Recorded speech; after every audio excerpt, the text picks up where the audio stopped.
नमस्कार मित्रों, आप सभी का हार्दिक स्वागत है हमारी चैनल धर्मार्थ पे। क्यों गए थे पांडव लंका और कैसे पांचों पांडव कुंभकर्ण की खोपड़ी में डूबने लगे? किसने बचाया पांडवों को डूबने से? क्या था आखिर खोपड़ी का रहस्य? यह कथा द्वापर युद्ध के अंतिम चरण की है, जब महाभारत का युद्ध होने वाला था, जिसके चलते कौरव और पांडव अपनी ऋण दो सेना एकत्रित करने में लगे थे। कौरव और पांडव दोनों पक्ष को सेनाओं की आवश्यकता थी, इसलिए दोनों पक्ष अपने सगे संबंधियों या जानकारों को युद्ध के लिए आमंत्रण भेज रहे थे। एक दिन पांडव अपनी माता कुंती के पास गए, जहां उन्होंने चिंतित होते हुए कहा कि माता, यह युद्ध हम कैसे जीतेंगे, क्योंकि कौरवों के पास सेना की तादाद ज्यादा है। तभी माता कुंती पांडवों को सेना के लिए दक्षिण दिशा में जाने की बात कहती है, जहां पर मौजूद थी लंका। मंदोदरी से मिलने पहुंचे पांडव। पांचों पांडव माता कुंती से आज्ञा लेकर लंका के लिए निकल गए। रास्ते में उन्होंने भगवान शिव के दर्शन किए। लंका तक जाने का इकलौता मार्ग था राम सेतु, जो कि उस समय टूटा हुआ था, इसलिए लंका जाने के लिए उस क्षेत्र के लोग राम सेतु की मरम्मत किया करते थे। उसी सेतु के माध्यम से पांडव लंका पहुंचे। तब उन्होंने वहां पहुंचकर माता मंदोदरी से भेंट की। माता मंदोदरी से मिलते ही पांडवों ने माता मंदोदरी को प्रणाम किया और कहा कि आर्यवर्त में अधर्म फैल चुका है। माता मंदोदरी से मांगी मदद, जिसके चलते हमें अपने सगे संबंधियों के साथ एक विशाल युद्ध में कूदना पड़ रहा है, जो धर्म और अधर्म की डोर को समेटे हुआ है।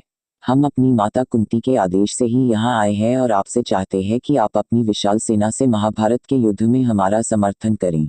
तब मंदोदरी ने कहा कि लंका के राजा रावण पहले ही स्वर्ग सिधार चुके हैं। स्वर्ग और इंद्र को जीतने वाला मेरा पुत्र मेघनाथ भी पहले ही वीरगति को प्राप्त हो चुका है। वहीं मेरे देवर विभीषण पहले ही खुद को भगवान को समर्पित कर चुके हैं।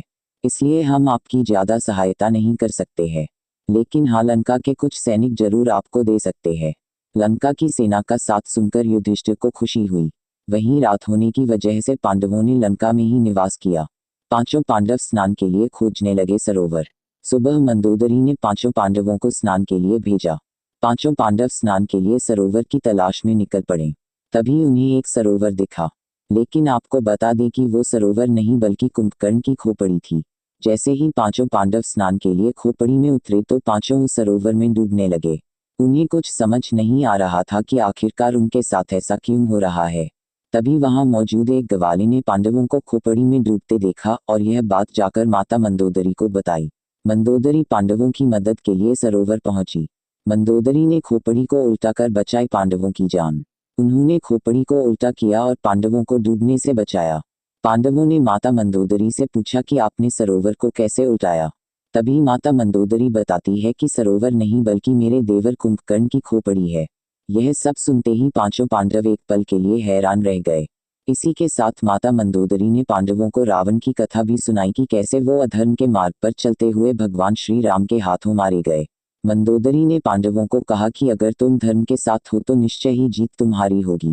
तुम्हारी सेना बड़ी हो या छोटी, उससे कोई भी फर्क नहीं पड़ता। और इस तरह पांचों पांडवों को माता मंदोदरी से एक सीख मिली।